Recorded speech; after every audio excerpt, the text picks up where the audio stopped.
অতীতে বাংলাদেশ জাতীয়তাবাদী দল বিএনপির চেয়ারম্যান ছাত্র দলের সাংগঠনিক অভিভাবক জনাব তারেক রহমান। এই নেতা আছে? এই আন্দোলন সংগ্রামের কোন নেতা আছে? বলতো সেই নেতা তারেক তারেক তারেক তারেক রহমান। তারেক রহমান বীরের বেশে আসবে ফিরে বাংলাদেশে। মা মাটি ডাকছে, মা মাটি ডাকছে। বসতে হবে, বসতে হবে, এখন বসতে হবে, কথা শুনতে হবে। বিএনপির ভারপ্রাপ্ত চেয়ারম্যান জনাব তারেক রহমান। ধন্যবাদ নাসির। বিসমিল্লাহির রহমানির রহিম। প্রিয় সহকর্মীরা, কেমন আছো তোমরা সবাই? আলহামদুলিল্লাহ। এই মুহূর্তে আমার সামনে উপস্থিত ভবিষ্যৎ বাংলাদেশ, বাংলাদেশের সম্ভাবনাময় লাখো লাখো মুখ। ইয়েস, তোমরাই আগামী দিনের বাংলাদেশ, ফ্যাসিবাদ মুক্ত বাংলাদেশে তোমরাই প্রতিষ্ঠিত করবে নিজেদের অধিকার। আজকে প্রবীণ যারা, তাদের এই অভিজ্ঞতা, পরামর্শ আর তোমাদের বিচক্ষণ এবং বুদ্ধিদীপ্ত ভূমিকায় নির্মিত হবে ইনশাআল্লাহ আগামী দিনের বাংলাদেশ, লাখো শহীদের আকাঙ্ক্ষার বাংলাদেশ। বাংলাদেশ জাতীয়তাবাদী ছাত্র দলের আজকের এই মহাসমাবেশের সম্মানিত সভাপতি রাকিব, উপস্থিত বাংলাদেশ জাতীয়তাবাদী দলের সম্মানিত মহাসচিব জনাব মির্জা ফখরুল ইসলাম আলমগীর, উপস্থিত জাতীয় নেতৃবৃন্দ মঞ্চে উপস্থিত, আমার সামনে উপস্থিত সমাবেশে অংশগ্রহণকারী লাখো তরুণ সহকর্মীবৃন্দ, ভবিষ্যৎ বাংলাদেশের সদস্যবৃন্দ, আসসালামু আলাইকুম। প্রিয় ভাই বোনেরা, প্রিয় ভাই বোনেরা, ১.৫ দশকের ফ্যাসিবাদ বিরোধী আন্দোলনে ছাত্র দলের হাজার হাজার নেতাকর্মী হতাহত হয়েছে। মামলা, হামলা, জেল, জুলুম, নির্যাতন, খুন, গুম, অপহরণের শিকার হয়েছে ছাত্র দলের হাজারো হাজারো নেতাকর্মী। শুধুমাত্র এই যে জুলাই গণ অভ্যুত্থান, এই জুলাই গণ অভ্যুত্থানেই চট্টগ্রামের ছাত্রদল নেতা ওয়াসিম সহ শতাধিক নেতাকর্মী শহীদ হয়েছে আমাদের, আরো আহত হয়েছে হাজারো হাজারো। গণ অভ্যুত্থানের সময় শুধুমাত্র ছাত্র দলেরই ২০০০-এরও বেশি নেতাকর্মী গ্রেফতার হয়েছে। প্রিয় সহকর্মীবৃন্দ, যেই সংগঠনে তোমাদের মতন এমন সাহসী মায়ের সন্তানেরা রয়েছে, সেই সংগঠনের অগ্রযাত্রাকে কোনো দিন কেউ ঠেকিয়ে রাখতে পারবে না ইনশাআল্লাহ। এই যে পলাতক, পরাজিত স্বৈরাচার, নিষ্ঠুর নির্মমতা চালিয়েও কিন্তু ছাত্র দলের এই অগ্রযাত্রাকে তারা দমিয়ে রাখতে পারে নাই, এবং আজকের এই লক্ষ মানুষের সমাবেশ, লক্ষ ছাত্র ছাত্রীর সমাবেশ আবারও সেটি প্রমাণ করে দিয়েছে। প্রিয় ভাই বোনেরা, এই সমাবেশে উপস্থিত তোমাদেরকে এবং তোমাদের মাধ্যমে আমি সারা বাংলাদেশের জাতীয়তাবাদী ছাত্র দলের সকল নেতাকর্মী সমর্থকদেরকে জানাই বিরচিত অভিনন্দন। একটি কথা মনে রাখবে সবাই তোমরা, যদি তোমরা আগামী দিন সাহস এবং সততার সঙ্গে এগিয়ে যাও, তাহলে বাংলাদেশের গণতান্ত্রিক আমি জনগণ তোমাদের সাথে আছে, ইনশাআল্লাহ তোমাদের সাথে ভবিষ্যতেও তারা থাকবে। মনে রাখবে সবসময় একটি কথা, এই দেশের জনগণই বিএনপি তথা বাংলাদেশী জাতীয়তাবাদী শক্তির সকল রাজনৈতিক ক্ষমতার উৎস। প্রিয় বন্ধুরা, ১৯৭১ সালের স্বাধীনতা অর্জনের যুদ্ধ, ২০২৪ সালের স্বাধীনতা রক্ষার যুদ্ধ এবং এই যাবৎকালে ফ্যাসিবাদী পতন কিংবা স্বৈরাচার বিরোধী আন্দোলনে যারা শহীদ হয়েছেন, আজকের এই সমাবেশে দল মত নির্বিশেষে আমি আল্লাহর দরবারে সকল শহীদদের আত্মার মাগফিরাত কামনা করছি। সকল শহীদদের শোকাহত পরিবারের প্রতি জানাই গভীর শ্রদ্ধা। প্রিয় বন্ধুরা, স্বাধীনতার 54 বছর পার হয়েছে। বাংলাদেশ এখন একটি পরিণত দেশ। এই পরিণত বাংলাদেশের জনগণ আর বিভেদ, বিরোধ, প্রতিহিংসা, প্রতিশোধের রাজনীতি তারা চায় না। রাজনৈতিক দলগুলোকে এ কারণেই জনগণের কাছে সেভাবে জবাবদিহি করতে হবে। রাজনৈতিক দলগুলোর কাছে জনগণ চায় রাজনীতির গুণগত পরিবর্তন। সুতরাং আসো, কথামালার রাজনীতি নয়, বরং আমরা শুরু করি মানুষের জীবন মান উন্নয়নের রাজনীতি। প্রিয় ভাই বোনেরা, জনগণের জীবন মান উন্নয়নের ক্ষেত্রে সবচেয়ে বড় ভূমিকা নিতে হবে ভবিষ্যৎ বাংলাদেশ। এবং সেটি হচ্ছে তোমরা, আজকে যারা তোমরা এখানে উপস্থিত হয়েছ, তোমরা সহ তোমাদের মতন তোমাদের সহপাঠী, তোমাদের সহকর্মী যারা সমগ্র বাংলাদেশে ছড়িয়ে ছিটিয়ে আছে, তোমাদেরকে সেই ভূমিকা পালন করতে হবে। সেটি জ্ঞানে বিজ্ঞানে হোক, শিক্ষা দীক্ষায় হোক, মেধা মননে হোক, তোমাদের নিজেদেরকে গড়ে তুলতে হবে। এবং শুধু নিজেদেরকে গড়ে তুললে চলবে না, নিজেদেরকে গড়ে তোলার পাশাপাশি দেশকে গড়ে তুলতে হবে, বাংলাদেশকে গড়ে তুলতে হবে। প্রিয় বন্ধুরা, সেই সমান মহান লক্ষ্যকে সামনে রেখেই বাংলাদেশ জাতীয়তাবাদী দল বিএনপি আগামী দিনের নীতি, ধর্মীয় সামাজিক মূল্যবোধে উজ্জীবিত মানবিক মানুষ গড়ার রাজনীতি শুরু করতে চায়। বিএনপির আগামী দিনের নীতি কর্মসংস্থান সৃষ্টি আর নিরাপদ কর্ম পরিবেশ নিশ্চিত করার রাজনীতি।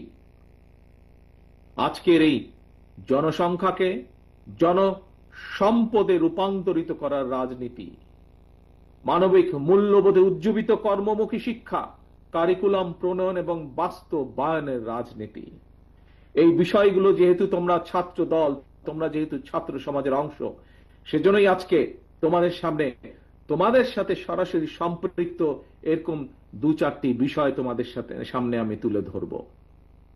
প্রিয় ভাই বোনেরা, আমি মনে করি সকল ছাত্র ছাত্রীকেই কোনো একটি রাজনৈতিক সংগঠনের সদস্য হতে হবে, এটি কোনো জরুরি বিষয় নয়। তবে প্রত্যেক শিক্ষার্থীকে যার যার অঙ্গনে সফল হওয়ার জন্য নিজেদেরকে যোগ্যতম হিসাবে গড়ে তোলার প্রচেষ্টা থাকা সবচাইতে বেশি জরুরি। তোমরা তোমাদেরকে যোগ্য নেতৃত্ব হিসেবে গড়ে তুলবে, এটি জরুরি। তবে একই সাথে একটি জরুরি কথা মনে রাখতে হবে, যোগ্য নেতৃত্বের অর্থ শুধুমাত্র নেতা কিংবা নেতৃত্বের অর্থ শুধুমাত্র কোনো একটি রাজনৈতিক দলের পদবি অর্জন কিংবা শুধু ভবিষ্যতে এমপি বা মন্ত্রী হয় নয়, বরং শিল্প, সাহিত্য, সংস্কৃতি, শিক্ষা, স্বাস্থ্য, কৃষি কিংবা ব্যবসা, প্রত্যেকটি সেক্টরেই দক্ষ নেতৃত্ব প্রয়োজন। কারণ এই সবগুলো সাবজেক্টের সাথে দেশের সামনে এগিয়ে যাওয়া সম্পর্কিত। তোমাদের নিজেদেরকে দক্ষ এবং যোগ্য হিসাবে গড়ে তুলতে হবে। প্রত্যেকটা সেক্টরে তোমাদের যোগ্য নেতৃত্বই একমাত্র পারে আগামীর বাংলাদেশকে বদলে দিতে, শহীদদের কাঙ্ক্ষিত বাংলাদেশ গড়ে তুলতে। প্রিয় ভাই বোনেরা, প্রিয় সহকর্মীবৃন্দ, বন্ধুবৃন্দ, শিক্ষা জীবন শেষে একজন শিক্ষার্থী কিভাবে সহজে তার কর্মজীবন শুরু করতে পারে, এটি কিন্তু প্রত্যেকটি শিক্ষার্থী, ছেলে মেয়ে যেই হোক না কেন, প্রত্যেকটি শিক্ষার্থীর জন্য একটি অত্যন্ত চিন্তা বা ভাবনার বিষয়। ভবিষ্যতে শিক্ষার্থীদেরকে যাতে কর্মসংস্থান নিয়ে হতাশায় পড়তে না হয়, আমাদের দল বাংলাদেশ জাতীয়তাবাদী দল বিএনপি সেই আলোকেই শিক্ষা ব্যবস্থার সংস্কার এবং জব অপরচুনিটির জন্য কর্ম পরিকল্পনা বা প্ল্যানিং তৈরি করছে। আমরা মনে করি একাডেমিক স্টাডির পাশাপাশি শিক্ষার্থীদেরকে যদি স্কুল পর্যায় থেকেই নিজ নিজ ক্ষেত্রে, অর্থাৎ যার যেটি ইন্টারেস্ট, এই ক্ষেত্রগুলোতে পলিটিক্যাল নলেজ বা ব্যবহারিক জ্ঞান অর্জনের দিকে ব্যবস্থা করে দেওয়া যায়, এ ধরনের শিক্ষা ব্যবস্থায় শিক্ষার্থী যারা থাকবে বা থাকা অবস্থাতেই একজন শিক্ষার্থীর বাস্তব কর্ম অভিজ্ঞতা তৈরি হয়, তাহলে একজন শিক্ষার্থী স্কুল, কলেজ বা বিশ্ববিদ্যালয় শেষ হলে অথবা ড্রপ আউট হলেও তাকে বেকারত্বের অভিশাপ হয়তো পোহাতে হবে না। বাস্তব অভিজ্ঞতা থাকলে একজন শিক্ষার্থী ইতিহাস, ভূগোল অথবা অন্য যে কোনো সাবজেক্টে লেখাপড়া করুক না কেন, বিশ্ববিদ্যালয়ের 4 বছর শেষ করার পর চাকরির জন্য তাকে আমরা ধরে নিতে পারি সময় ক্ষেপণ করতে হবে না। সেই লক্ষ্যটাকেই সামনে রেখে বিএনপি স্কুল পর্যায় থেকে ব্যবহারিক এবং কারিগরি শিক্ষার উপর জোর দিয়ে আগামী দিনে শিক্ষা কারিকুলাম ঢেলে সাজানোর কাজ করছে এবং আমাদের দলের ভেতরে যারা এই ব্যাপারে এক্সপার্ট আছেন, সেই একটি বিশেষজ্ঞ টিম এর মধ্যেই দায়িত্ব দেওয়া হয়েছে, তারা সেগুলোকে সেভাবে তৈরি করছে, সেই কাজগুলোকে সেভাবে তারা তৈরি করছে। প্রিয় বন্ধুরা, ছাত্রছাত্রী অর্থাৎ তারুণ্যের শক্তি এবং নারী শক্তিকে কর্ম পরিকল্পনার বাইরে রেখে একটি রাষ্ট্র কখনোই সামনে এগিয়ে যেতে পারে না। আমি এর আগেও কয়েকবার বলেছি, আজও তোমাদের সামনে আমি তুলে ধরতে চাই। এই যে গ্লোবালাইজেশনের যে এই সময় নারী পুরুষ সকলের সামনে কিন্তু সকল সম্ভাবনার দ্বার আজ উন্মুক্ত টেকনোলজিক্যাল কারণে। আমাদের এই তারুণ্য, আমাদের এই শিক্ষার্থীরা যাতে সকল সম্ভাবনাকে সাফল্যে রূপান্তরিত করতে সক্ষম হয়, এই জন্য একটি বাস্তবধর্মী সুষ্ঠু নীতি পরিকল্পনা আমরা তৈরি করছি এবং সেটি বিএনপি তরুণ জনগোষ্ঠীর সামনে উপস্থাপন করতে চায়, যাতে করে আগামী দিনে তাদের পথ চলা সহজ হয়ে যায়।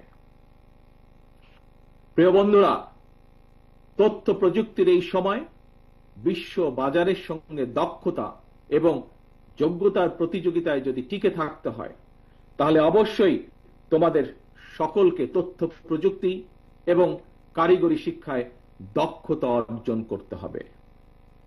তোমাদের এখানে অনেকেই মঞ্চে যারা আছেন তাদের অনেকেরই মনে আছে, আমার সামনে তোমরা যারা লক্ষ লক্ষ ছাত্রছাত্রী উপস্থিত আছো, তোমাদের নিশ্চয়ই অনেকেরই খেয়াল আছে একটি বিষয়। কি সেটি? শেষবার বিএনপি যখন সরকার পরিচালনার দায়িত্বে ছিল 2005 সালে, সেই সময় মাইক্রোসফটের প্রতিষ্ঠাতা বিল গেটস বাংলাদেশ সফর করেছিলেন। সেই সময় পর্যায়ক্রমিকভাবে দেশের 10,000 শিক্ষক এবং 2 লক্ষ শিক্ষার্থীকে আইটি প্রশিক্ষণ দেওয়ার জন্য বাংলাদেশের সঙ্গে 3 বছর মেয়াদী একটি চুক্তি সম্পন্ন হয়েছিল। ইনশাআল্লাহ আগামী দিনে জনগণের রায় বিএনপি আবারও রাষ্ট্র পরিচালনার দায়িত্ব পেলে এইবার আমরা স্কুল পর্যায় থেকে শিক্ষা কারিকুলামের ভেতরে আইসিটি এবং কারিগরি শিক্ষা ব্যবস্থাটিকে আমরা প্রবর্তন করব। শুধু এটাই নয়, অপশনাল না, বরং কম্পালসারি হিসাবে আমরা খেলাধুলা এবং আর্ট এবং কালচারকেও আমরা শিক্ষা কারিকুলামের ভিতরে নিয়ে আসব, যাতে সেটির মধ্যে এই সাবজেক্টগুলোতেও যাতে প্রত্যেকটি ছাত্রছাত্রী যার যেটি পছন্দ সেই অনুযায়ী সে দক্ষতা অর্জন করতে সক্ষম হয়। প্রিয় ভাই বোনেরা, তোমাদের সামনে যেহেতু ভবিষ্যৎ তোমাদের, দেশকে গড়ে তুলবে তোমরা ভবিষ্যতে ইনশাআল্লাহ। তোমাদের সহকর্মী যারা শহীদ হয়েছে, সেই শহীদদের কাঙ্ক্ষিত বাংলাদেশ তোমরা গড়ে তুলবে। গড়ে তুলতে হলে নিজেদেরকেও সেভাবে যোগ্যতাভাবে গড়ে তুলতে হবে। এখন আরেকটি সাবজেক্ট তোমাদের সাথে, আরেকটি পরিকল্পনা সংক্ষেপে তোমাদের সামনে তুলে ধরতে চাই। কিভাবে আমরা আমাদের ভবিষ্যৎ প্রজন্মকে যোগ্য হিসাবে গড়ে তুলতে চাই, তার একটি ছোট্ট পরিকল্পনা তোমাদের সামনে আবার তুলে ধরছি আমি। একাধিক ভাষা জানা যে কোনো ব্যক্তির জন্যই, দেশেই হোক বিদেশেই হোক, নিজের মেধা এবং যোগ্যতাকে কাজে লাগানোর সুযোগ সবচাইতে বেশি। এবং এই কারণেই বিএনপি বিশেষ করে তরুণ প্রজন্মের সামনে একাধিক ভাষা শেখার সুযোগ তৈরি করে দিতে চায়। বর্তমানে স্কুল বা কলেজগুলোতে বাংলা স্বাভাবিকভাবে আছেই, বিভিন্ন সাবজেক্টের কারণে ইংরেজিও শেখার সুযোগ আছে। কিন্তু এই ইংরেজি ভাষার উপরে আমরা বিশেষভাবে আলাদাভাবে আমরা এমফেসাইজ দিতে চাই, জোর দিতে চাই, যাতে আমাদের ভবিষ্যৎ প্রজন্মের ছাত্র ছাত্রীরা এই ভাষাটাতে আরো দক্ষভাবে ব্যবহার করতে পারে, দক্ষভাবে শিখতে পারে। কিন্তু শুধু তাই নয়, এটার পাশাপাশি আমরা আরো কতগুলো ভাষা রাখতে চাই, যেই ভাষাগুলো জানা থাকলে আমাদের ভবিষ্যৎ প্রজন্ম, আমাদের ছাত্র ছাত্রীরা পৃথিবীর যেখানেই যাক না কেন, তারা সেই দেশে যে কোনোভাবেই কর্মসংস্থান ব্যবস্থা করতে পারবে। আমরা কিছু কিছু ভাষা আমরা ইন্ট্রোডিউস করব। হতে পারে আরবি, হতে পারে ম্যান্ডারিন, জার্মান, ফ্রেঞ্চ, জাপানিজ সহ এরকম এই কয়েকটি ভাষা আমরা রেখে দিব। এর ভিতর থেকে ছাত্র বা ছাত্রী তার ইচ্ছে মতন, তার খুশি মতন সে বেছে নিবে কোন তৃতীয় ভাষাটি সে শিখতে চায় বা দ্বিতীয় ভাষাটি শিখতে চায় সে। এবং সম্ভব হলে আমরা তৃতীয় ভাষাটি ইন্ট্রোডিউস করব প্রাইমারি লেভেলে, এবং ক্লাস 6 এর পরে সেকেন্ডারি লেভেলে আমরা চতুর্থ একটি ভাষা আমরা আবারও ইন্ট্রোডিউস করব। অর্থাৎ নিজের ভাষার পাশাপাশি একজন ছাত্র ছাত্রীকে আমরা চেষ্টা করব ইংরেজি সহ আরো দুটি ভাষা জ্ঞান তাকে দেবার জন্য। এবং এই ভাষা শিক্ষাটাকে কিভাবে পৌঁছে দেওয়া যায় শিক্ষার্থীদের কাছে, কোন ক্লাসের কোন লেভেল থেকে কোন ভাষাটিকে কিভাবে শিক্ষা দেওয়া যায়, সেটির বিষয় দলের ভিতরে একটি টিম কাজ করছে, যারা এই বিষয়ে এক্সপার্টিস যাদের রয়েছে। প্রিয় ভাই বোনেরা, ভাষা শিক্ষার সুযোগ সৃষ্টির পাশাপাশি আমরা আরো কতগুলো বিষয় ক্লাস 12 পর্যন্ত আমরা অ্যাড করতে চাই, ইন্ট্রোডিউস করতে চাই, সংযুক্ত করতে চাই। আমরা কি সেগুলো? স্কুল কলেজ পর্যায় থেকে শিক্ষার্থীদের জন্য আমরা কতগুলো প্র্যাকটিক্যাল সাবজেক্ট আমরা রাখতে চাই, যেমন ডেন্টাল হাইজিনিস্ট বা মেডিকেল টেকনিশিয়ানের মতন বিভিন্ন টেকনিক্যাল বিষয়, থিওরিটিক্যাল এবং প্র্যাকটিক্যাল নলেজ অর্জনের সুযোগ আমরা তৈরি করতে চাই। এবং ইনশাআল্লাহ আগামী দিনে জনগণের রায়, বাংলাদেশ জাতীয়তাবাদী দল দেশ পরিচালনার দায়িত্ব পেলে দ্রুততার সঙ্গে এই বিষয়গুলো আমরা শিক্ষার্থীদের জন্য ইন্ট্রোডিউস বা বাস্তবায়নের কাজ শুরু করব, বাস্তবায়ন করব ইনশাআল্লাহ। প্রিয় ভাই বোনেরা, এবার তোমাদের সামনে আমাদের আরেকটি চিন্তা, আরেকটি পরিকল্পনার কথা তোমাদের সামনে তুলে ধরতে চাই। যেই পরিকল্পনা বাস্তবায়ন করতে পারলে তোমরা এবং তোমাদের মতন লক্ষ কোটি তরুণ যুবক শিক্ষা অঙ্গনের পরিধি পেরিয়ে শিক্ষা জীবন শেষ করে সহজে যাতে তাদের জীবিকা নির্বাহ শুরু করতে পারে, সেরকম একটি ছোট্ট পরিকল্পনা, আরেকটি পরিকল্পনা তোমাদের সাথে তুলে ধরতে চাই। তোমরা জানো সারা বিশ্বে বর্তমানে অনলাইনে কেনাকাটা হয়, এবং জনপ্রিয়তা পাওয়ার কারণে অ্যামাজন, আলিবাবা এই ধরনের ইবে এই ধরনের বিশ্ববিখ্যাত ই কমার্স প্ল্যাটফর্মে হাজারো পণ্যের চাহিদা বেড়েই চলেছে প্রতিদিন।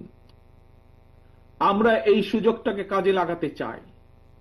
এই সুযোগে দেশে আন্তর্জাতিক মানের ক্ষুদ্র ক্ষুদ্র ক্ষুদ্র অনেক এবং মাঝারি শিল্পের উৎপাদন বাড়িয়ে বিশ্ববিখ্যাত এই সকল ই কমার্স প্ল্যাটফর্মে বাংলাদেশে তৈরি পণ্য সরবরাহ করতে চাই, এবং এটি কোনো অসম্ভব ব্যাপার নয়। এরই মধ্যে এইসব প্ল্যাটফর্মে যারা কাজ করেন সেরকম কিছু মানুষের সাথে আমার কথা হয়েছে। আমরা যদি বাংলাদেশে এই জিনিসগুলো তৈরি করতে পারি তাহলে তারা প্রস্তুত আছে বাংলাদেশ থেকে নিতে।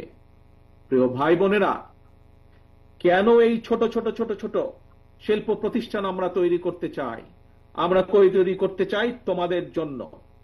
তোমরাই তৈরি করবে এইসব প্রতিষ্ঠান, সরকার থেকে সেটির সহযোগিতা দেওয়া হবে, এবং তার মূল লক্ষ্য, তার মূল উদ্দেশ্য তোমাদের মতন সারা বাংলাদেশে ছড়িয়ে থাকা যে কোটি কোটি তরুণ যুবক রয়েছে, তাতে করে তাদের নিজেদের কর্মসংস্থানের ব্যবস্থা হবে, তাতে করে তারা তৈরি করবে এই সকল ছোট ছোট প্রতিষ্ঠানের যারা উদ্যোক্তা, তারা লক্ষ কোটি কর্মসংস্থানের ব্যবস্থা তৈরি করবে ইনশাআল্লাহ।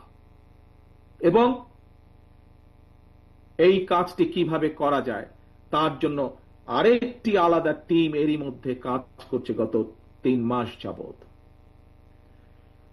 আমরা চাই দেশে বহু সংখ্যক ক্ষুদ্র এবং মাঝারি শিল্প উদ্যোক্তা তৈরি করতে, যারা ভবিষ্যতে যারা আসবে তোমাদের মাঝে থেকে, সেই সকল উদ্যোক্তা যারা আসবে তোমাদের মতন সারা বাংলাদেশে ছড়িয়ে ছিটিয়ে থাকা তরুণ যুবকদের মাঝ থেকে আসবে তারা, এবং সরকারের পক্ষ থেকে, রাষ্ট্রের পক্ষ থেকে আমরা তাদেরকে অর্থনৈতিক সহায়তা দেওয়ার সর্বোচ্চ চেষ্টা করব।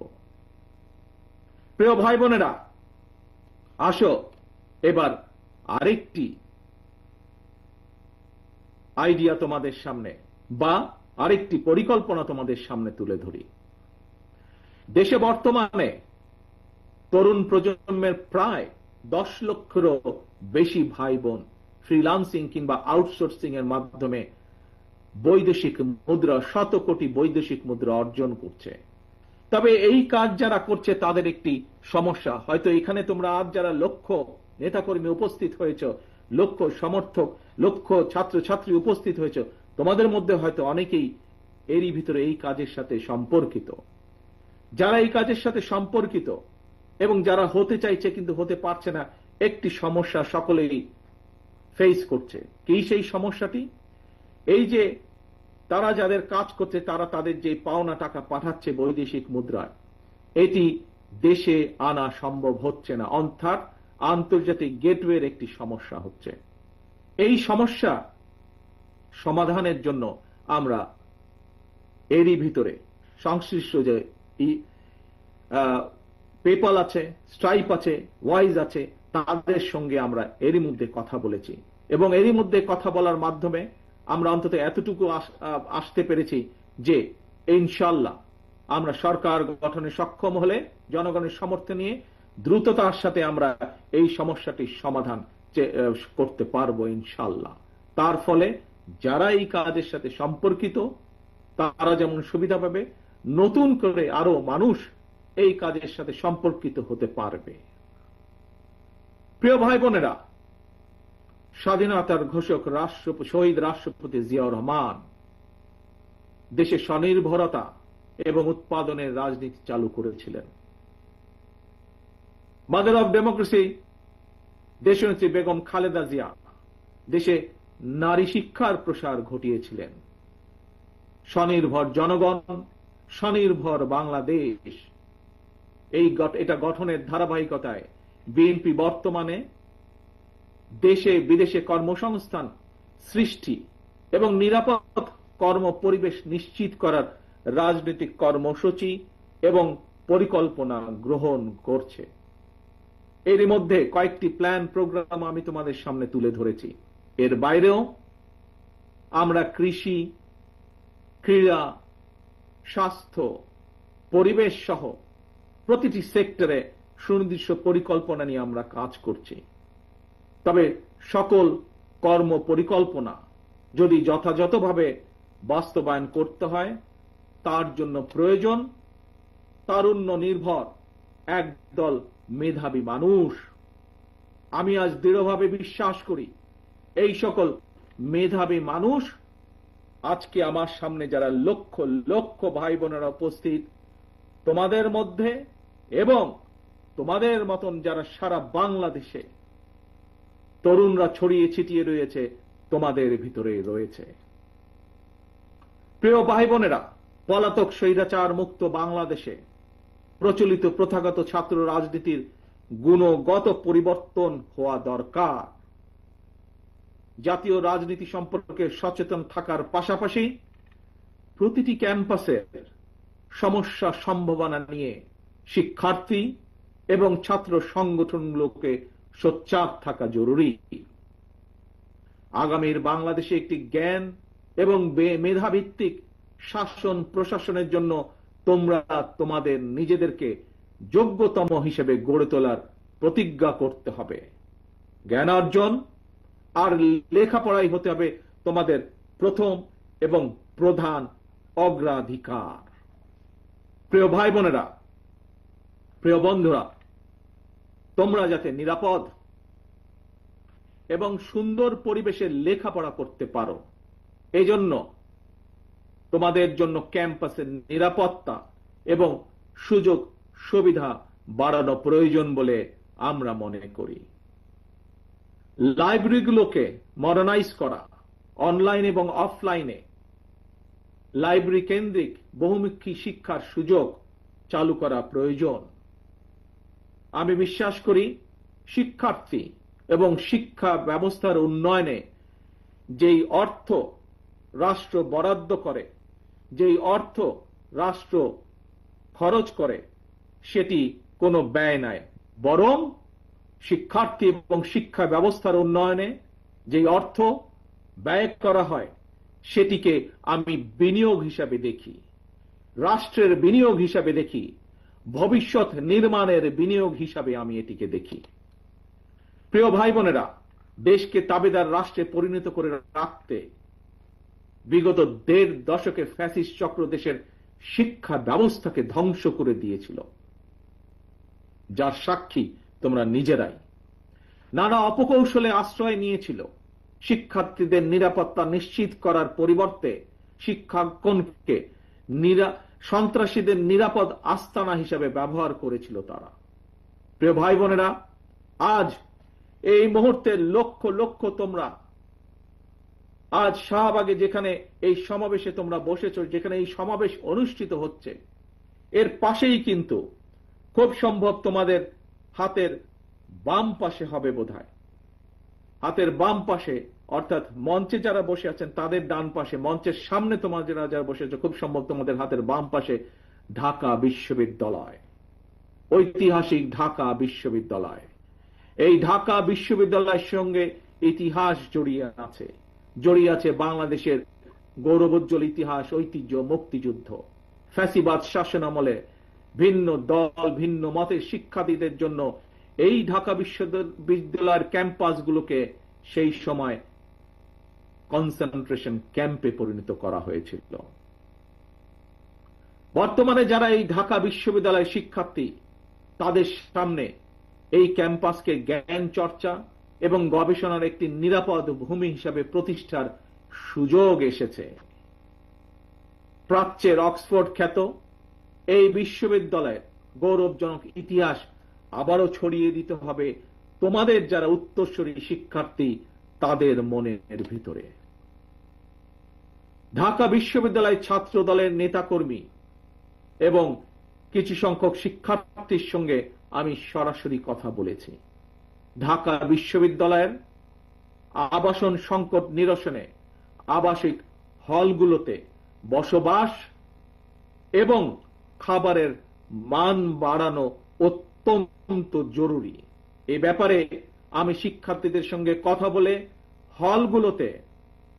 হলগুলোতে বিদ্যমান সমস্যা এবং সমাধানের একটি লিখিত প্রস্তাবনা বিএনপির কাছে উপস্থাপনের জন্য ঢাকা বিশ্ববিদ্যালয় ছাত্র দলের নেতাদেরকে, কর্মীদেরকে আমি আহ্বান জানাই।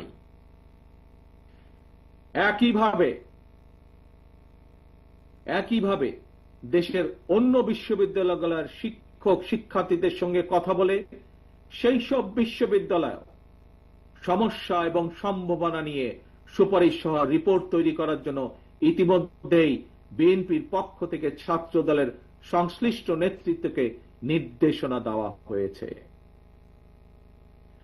সারা দেশের শিক্ষার্থী, জাতীয়তাবাদী ছাত্র দলের নেতা কর্মী এবং তরুণ প্রজন্মের ভাই বোনেরা, তোমাদের এই সমাবেশে এবং তোমাদের মাধ্যমে সারা দেশের শিক্ষার্থী এবং তরুণ প্রজন্মের সামনে বিএনপির গৃহীত কয়টি প্ল্যান প্রোগ্রাম তুলে ধরার অবশ্যই একটি উদ্দেশ্য রয়েছে।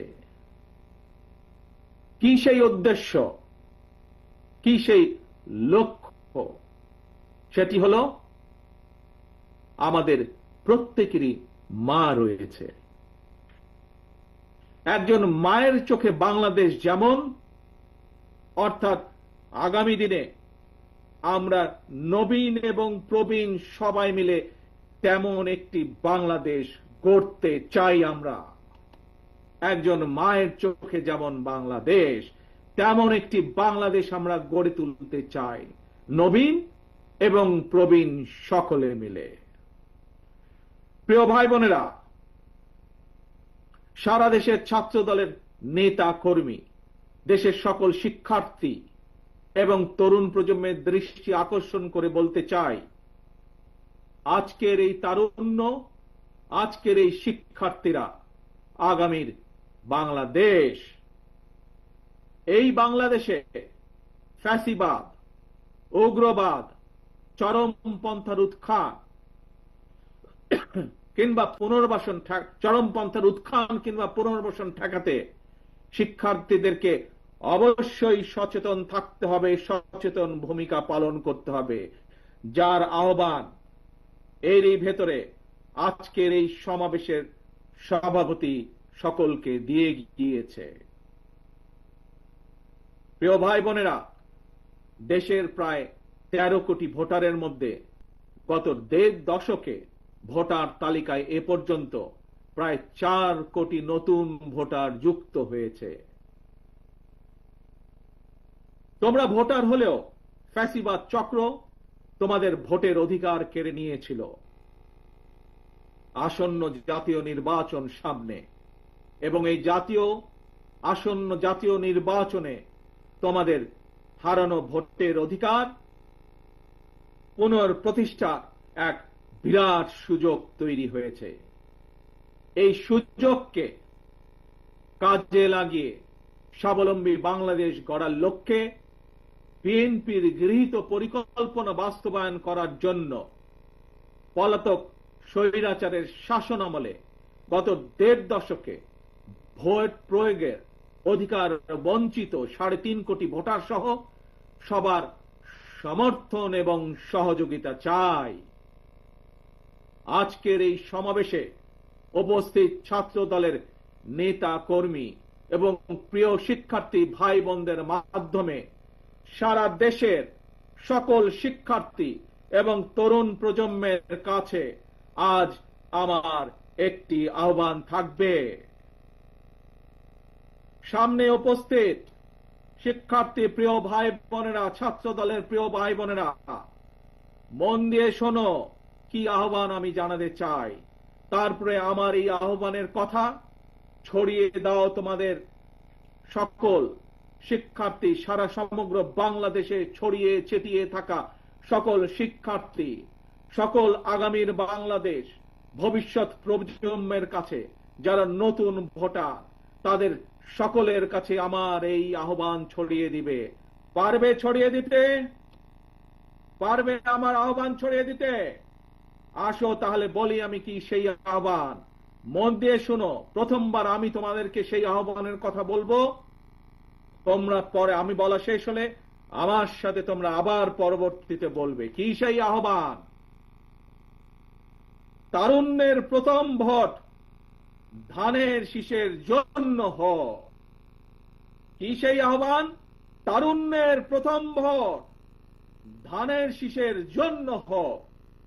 তারুণ্যের প্রথম ভোট ধানের শীষের জন্য হোক। আল্লাহ হাফেজ।